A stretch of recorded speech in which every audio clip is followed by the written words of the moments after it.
Hey guys, Sam here. Back at it again with the YouTube channel. I'll be posting videos here more consistently over the next couple of months to years.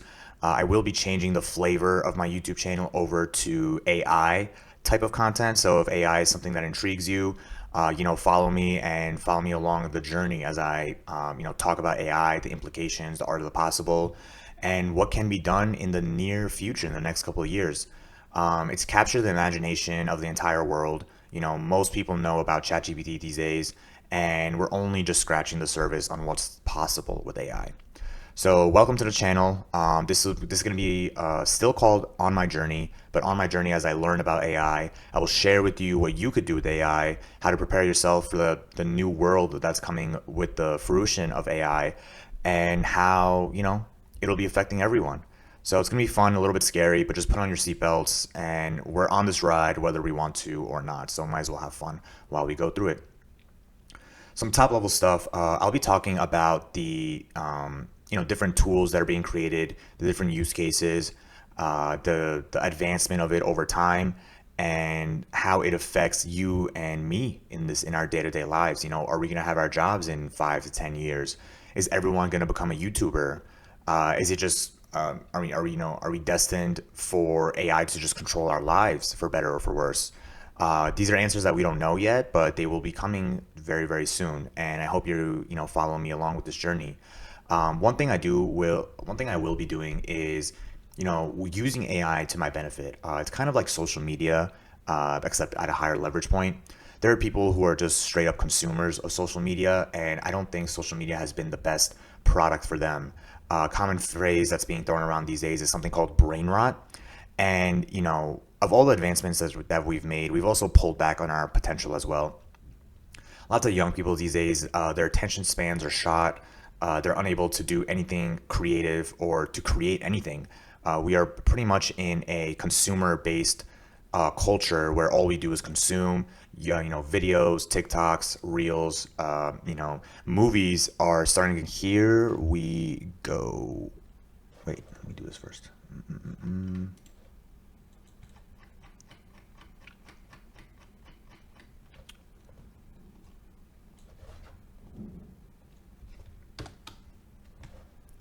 Okay.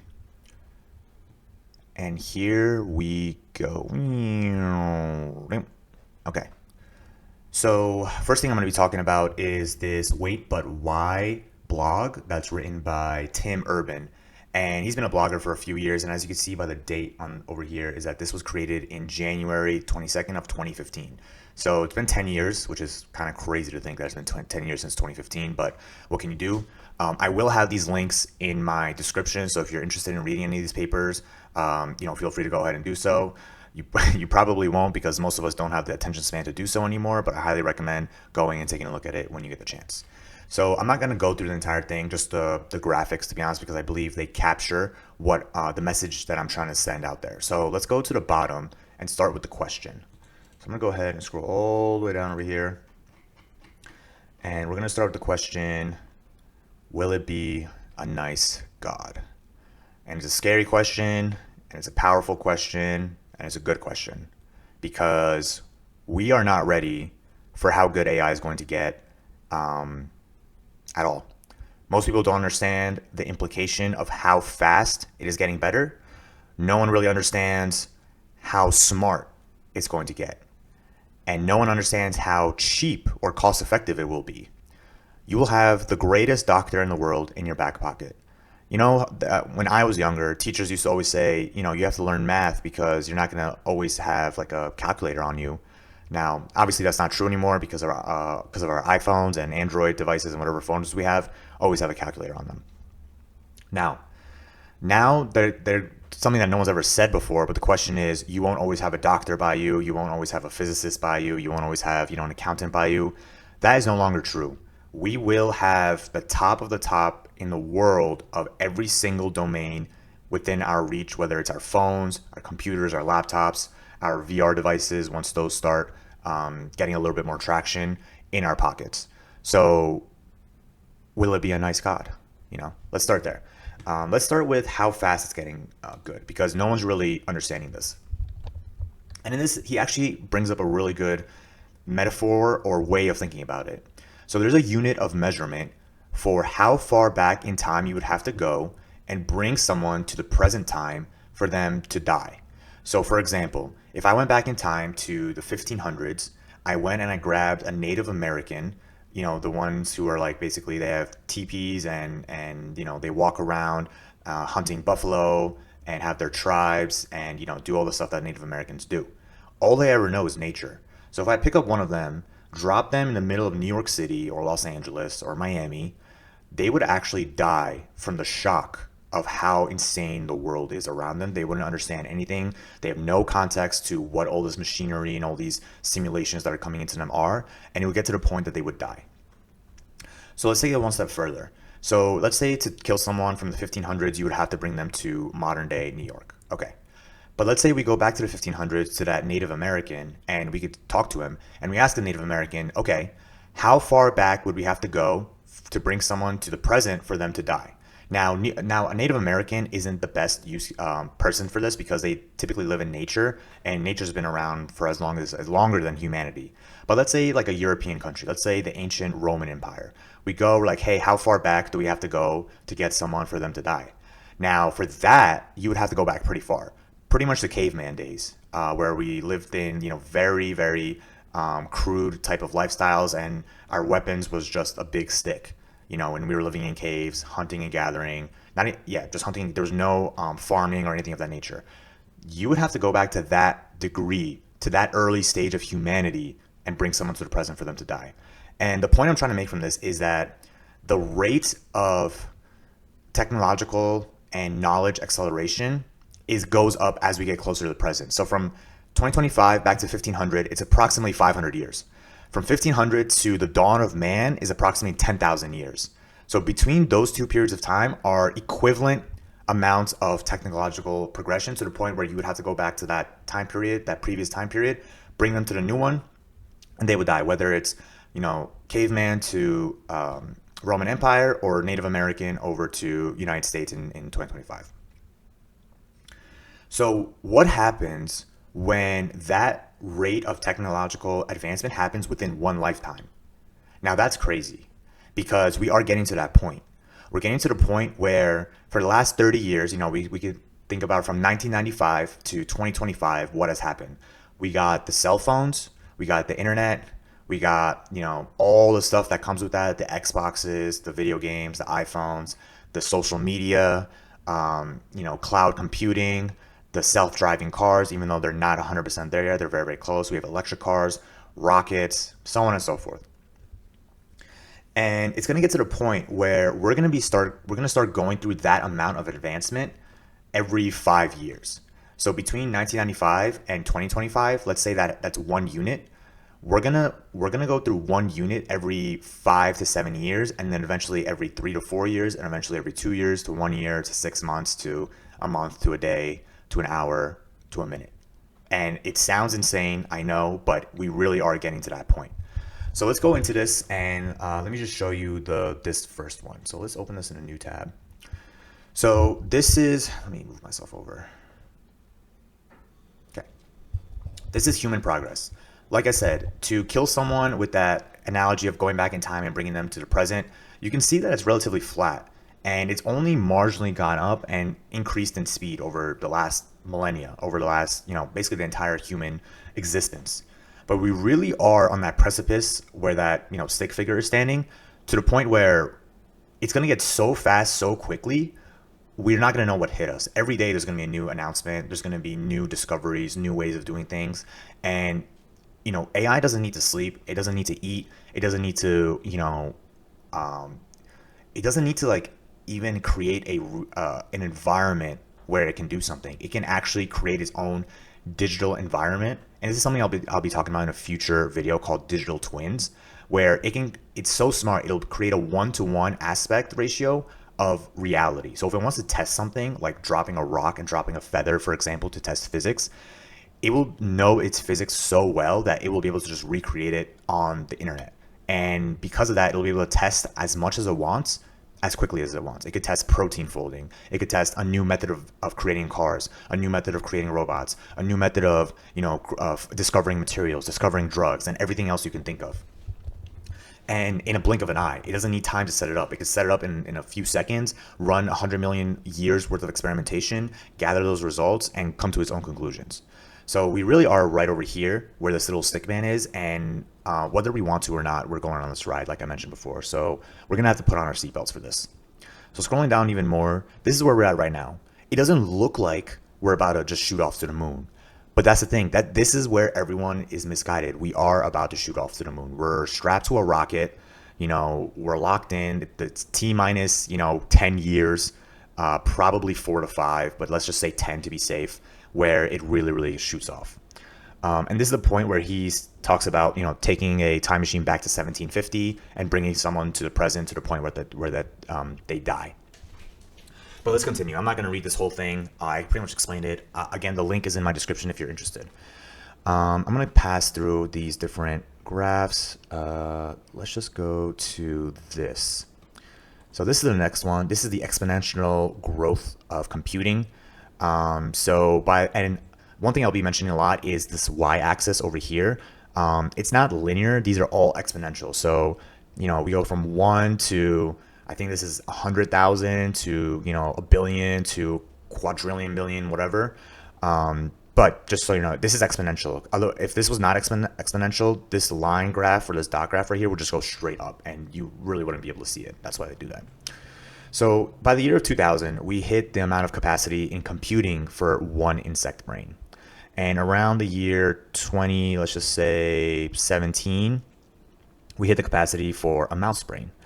Now, for a human brain, we're actually just about hitting it right now, which is around maybe in the 2030, we'll hit that. And then finally, we're going to get to the capacity of all human brains. So an AI will be as smart as the collective intelligence of all of humanity, without the need to sleep, without the need to eat, and without all the emotional baggage that comes with being a human being. Like, I don't feel like doing this. I'm sad today. I'm happy today, so on and so forth. So again, gonna repeat this several times. It is a exponential growth that we're not ready for. At least most people aren't ready for. I'm ready for it. So let's go ahead. I'm gonna keep on scrolling through this. All right, this is another graph that I think is relevant over here. That's an adorable, funny robot that can do monkey tricks. And again, the intelligence is going through right now. Let's say it's at a chimp. But once it starts angling up, it's not going to go in a straight line. I think that's the thing that most people think is like, oh, it's just going to slowly go in a straight line. And then maybe in like 2070, it'll hit human intelligence or Einstein intelligence. No, it is a exponential line. So it will just start curving up over here and much sooner than we think it's going to hit that, Einstein level of intelligence and go even beyond that. All right, let's close these other ones and continue. So this is the visual representation of that, of how it's just going to blow past us at lightning speeds. There's another graphic that I think in part 2 of this, let's go, about how fast it's going to go. So here we have the human level intelligence station. And they're like, hey, look, AI is arriving. It's going to be so much fun. I can't wait to get on. And then it's just gone. It's like the Japanese speed bullet trains that just fly by you at 250 miles per hour. It's like that times 10,000. So here is another good graph that I want to share with you guys. It's the intelligence staircase. So, at the bottom you have insects, and then in the middle you have the chickens, you have the mammals, chimpanzees, which are our closest, genetic relatives, and then you have the human being. And then you kind of, just take your steps up, let's go to let's say superhuman, and then we have artificial general intelligence, and then we have artificial super intelligence, which is basically godlike intelligence that we can't even begin to understand. So this is very nice and cute, but we don't look that far away from the top. It's maybe 5-10 steps. We won't understand what it's doing at a technical or tactical level, but theoretically we can understand what it's doing, right? And the answer to that is no. We will not even be on the same planet of intelligence. So we're all the way down here. That's us. That's the chimpanzee. And then all the way up here is ASI, or artificial super intelligence. So Yeah, and this will happen when AI learns how to teach itself whatever it wants. So if it wants to learn something, it will go out, get the information, do the research, run the experiments, gather the data, update its own learning, and just expand beyond comprehension at this point. So we're not really going to understand what it's thinking, what planet it's on. It's going to be, to us mortals, it will be a godlike intelligence. Right now, the predictions for this is in the mid to late 2040s or as late as 2070. The window is between that range. We don't know. We don't know if it's ever going to come. To be honest, it could be a theoretical impossibility due to some constraints that we're not aware of yet. But as of right now, the only constraint is compute, and we are building as much compute as possible. I'll be talking about that in a future portion of the video. But let's continue. This is another good way to think about it is once it gets to that threshold of it's able to teach itself, learn, run experiments, so on and so forth, it's going up in a straight line. It is not at this point, it's not even exponential. It's just a slingshot to the top in as little time as possible. This could be in the range of probably a month. So that's what I'm saying. It's like let's say this is 1995. All this time, we get to here, let's say this is 2025. We continue up, and then at 2030, we're going to hit a point where we get so much progress in a single year, it might be more progress than the rest of human history combined. So, again, put on your seatbelts. All right, then he gets into existential stuff, and I'm not going to get too much into that just because I don't want to kill the mood. But if you're interested, go ahead and take a look. Again, this is the window that most people are expecting, the experts, quote unquote, between 2040 and 2060. And then the pessimism versus optimism, the art of the possible, a few stories here and there. And I believe that's all I wanted to cover in this one. Let me just take a look. Nothing else, right? Yeah, not to get existential, but it's either we're all going to die or we're all going to be immortal. So hopefully it's on the right side. And that's it. Okay. Another thing we're close to doing is decoding dolphin speech using AI. So there will be a frontier of AI models that are specifically built to translate animal speech into human speech. Now, obviously, this depends on the intelligence of the animals.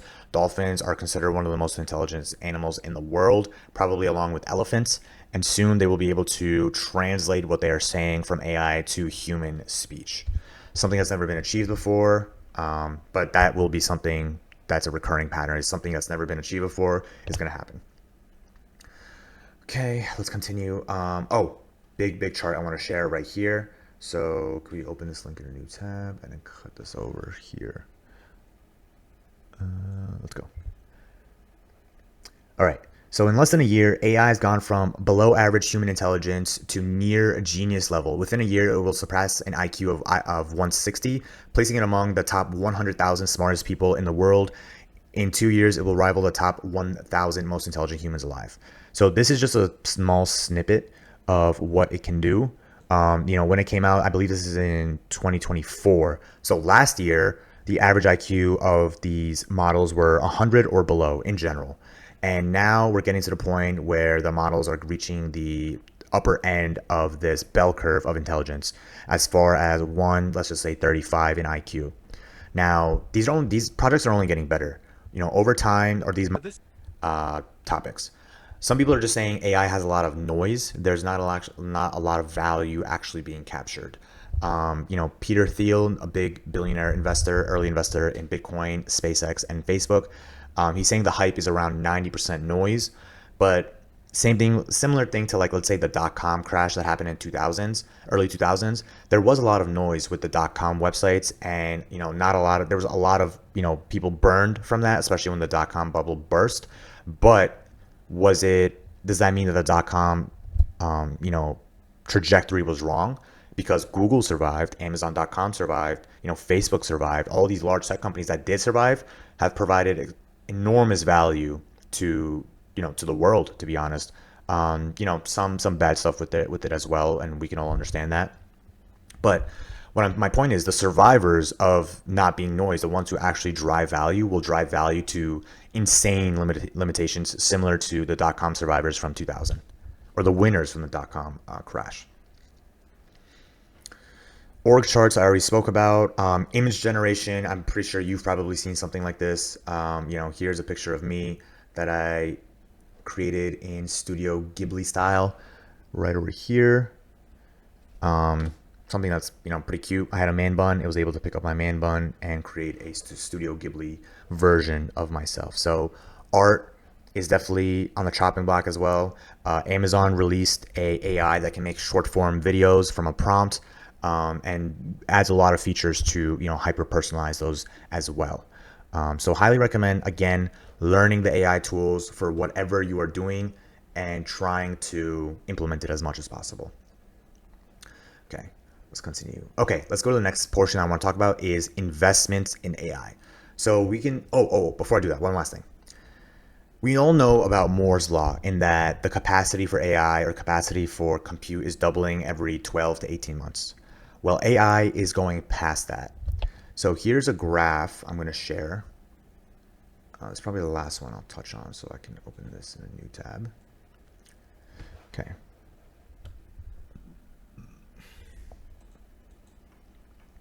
Is there a smaller version of this?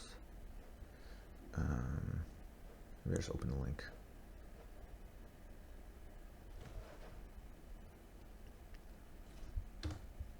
Okay, here we go.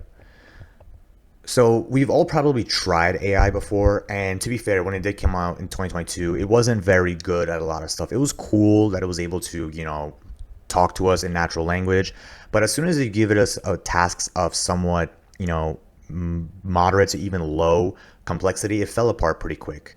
And because of that, a lot of people have dismissed it as, hey, this is cool, but it's not much of a game changer.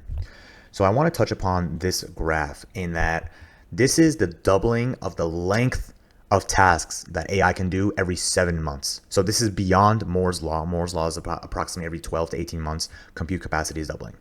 Now it's becoming to the point of the length of tasks that AI can do at a 50% success rate. It's not 100% yet, but you can see it's also a exponential growth. On the left-hand side, we go from 1 second to 4 to a minute to 15 to 1 hour to 4 hours. So eventually we'll hit 16 hours, a couple days, couple weeks, couple months, couple years. You can literally tell AI to create a movie for you, right? It'll write the script. It'll, do a table reading if it thinks it needs to do that. Go through the movie, create it, add the music, add the correct sound, so on and so forth until you have a good movie in approximately 1 month. So again, I'm going to touch on this. The rate of improvement is very, very high, and you need to keep your finger on the pulse if you want to be able to keep up with it, because it's like every week there's a new model. It's groundbreaking. It could do this. It could do that. Amazon again released the Reels type of generative AI models, text-to-speech models, natural language models, and then eventually we'll get into RWO, real-world models, which is how robotics are going to train themselves, how self-driving cars are going to train themselves, how manufacturing organizations are going to plan manufacturing plants, because they're going to create a exact one-to-one replica of what they want in that digital world, or digital twin, as a lot of people are coining it, and they'll be able to see if it works at the rate that they want it to. So something to keep in mind. All right, let's do one last look of if there's anything else I want to bring up. No, that was about it. Okay. Next topic we're going to talk about is investments in AI. So who is investing in AI? How much are they investing? And what's going on over there? So let me just go through this. Okay.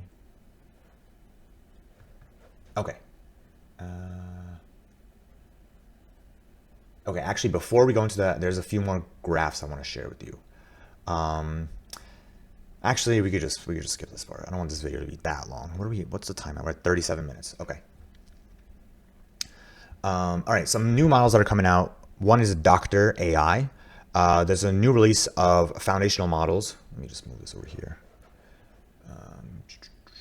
Okay.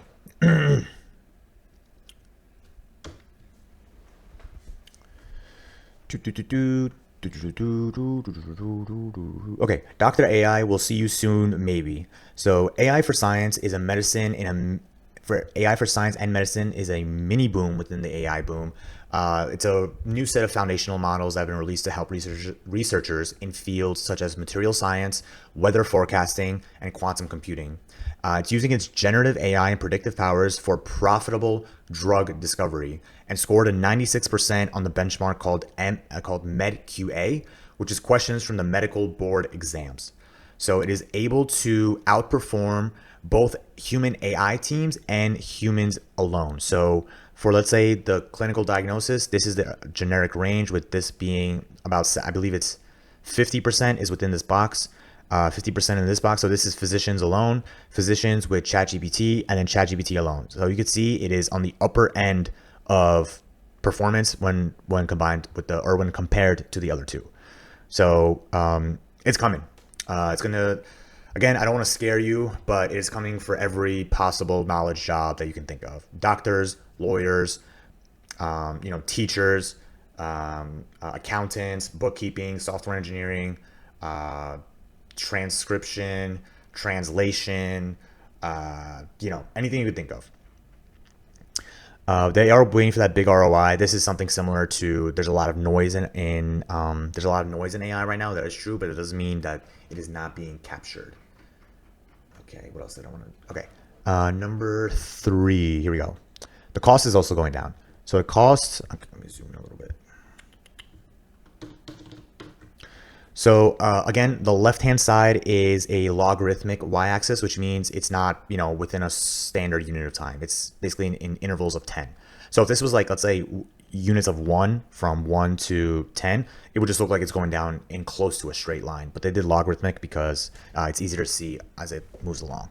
But the general intelligence of the models are going up, and the general cost to utilize them is going down. Similar to, like, let's say, computers in the 80s. Back then, they used to take up an entire room, and they would be very expensive, and only institutions could afford them. And then fast forward to today, our iPhone has greater compute power than the rocket that took us to the moon in the 60s.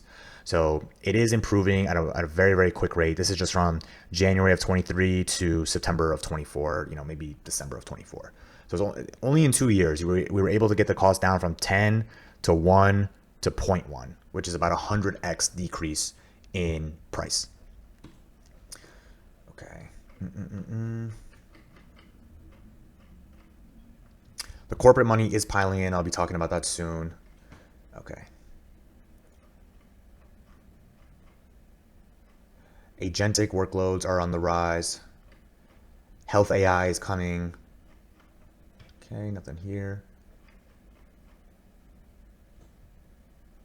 Okay, this is a good one. So where's the intelligence compared to humans? So remember in that first article, I talked about how it is approaching human intelligence. Reminder, that was written in 2015. So we're at the point where it's at human intelligence today. We're gonna scroll down. I'm gonna open this chart. Is it possible to open this chart? No. But you can see here, you might have to zoom in a little bit, but this is the technical performance benchmark versus human performance. And the dotted line is human performance from 2012 all the way to 2024, and the different tasks, basically. So we have like English language understanding, competition level mathematics, image classification, and then this blue line on the right-hand side over here is PhD level science questioning. And you can see just from 2023 to today, or 2024, it's pretty much gone up in a straight line and passed humans. So, there's not a lot of humans with PhDs, and it surpassed us within a year. Just FYI. It's becoming embedded in everyone's day-to-day life. I don't know why it looks like this. It's so zoomed in. Can I zoom in more? Here we go. This is a little bit better. Can I block this? Okay, no. Okay. Number of AI medical devices approved by FDA between 1995 and 2023. So here we're at 223. And then, between 1995, we had approximately 1 a year. And then in 2017, it began taking off. And now we're getting to the point where it's at 223. Something about China versus United States, responsible AI. Let's see. I have a bigger screen on this side. Okay. Why can't I open this image in a new tab? All right, let's zoom out a little bit.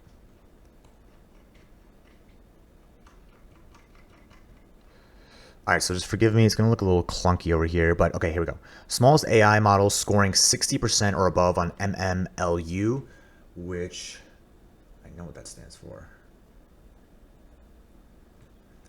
Massive multitask language understanding, which is like a wide range of tests to test the AIs on. So some stuff that's involved in that is, anatomy, algebra, business ethics, college biology, chemistry, mathematics, physics, computer security, economics, electrical engineering, formal logic, high school biology, high school world history, high school U.S. history, logical fallacies, marketing, medical genetics, moral scenarios, nutrition, philosophy, prehistory, professional law, medicine, psychology, public relations, sociology, virology, and world religion. So I went through all that just to show you the range or variety of topics that's included in this MMLU test.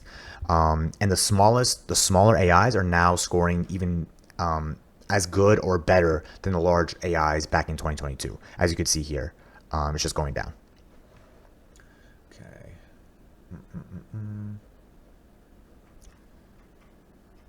Okay.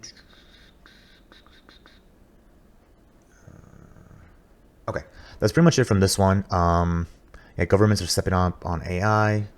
Blah blah blah. No one really cares about that. All right, so you guys get the general gist of it. AI is improving at a very, very fast rate, and it's coming. So next, let's go into investments of AI. How much money are these different companies putting into it? And it is a lot of money, just so you're aware. Let's start with this one. Google, Meta, and other tech giants pour billions into artificial intelligence. Who is leading the wrap up? All right, for today's video, I just wanted to give you the lay of the land of where AI was, where it's going, and the current state of it in this, in this world. I do believe that AI is pretty much a double or triple leverage version of the internet and social media. While social media and the internet has brought its own share of problems into existence, it has also solved so many problems that we would never have been able to solve it prior to the internet. We can send information, receive information, talk to our friends and families across the world. But at the same time, there are problems of isolation, depleting our attention span, our focus, which is something I will be trying to fight personally, as well as try and propagate that message to other people. As you can see, this is a rather long video, and I did that on purpose so that I can help build your attention span as well. My videos are going to get longer and longer as time goes on, and the purpose of that is that so you're able to focus on something for more than a couple minutes at a time. The constant context switching that comes with the short form content of even Twitter, which is reading mostly, but TikTok, YouTube Reels, Instagram, or YouTube Shorts and Instagram Reels, it is deriving us of our focus and of our ability to create. We've become a consumption-based society, which I will try to help you and help all of us move away from with some technologies I'll be developing myself using AI. But watching the entire YouTube videos from end to end is just the first step. So again, thank you if you've made it to the end. I appreciate you spending your time watching. I could have just made my own short form content that would be easier for me.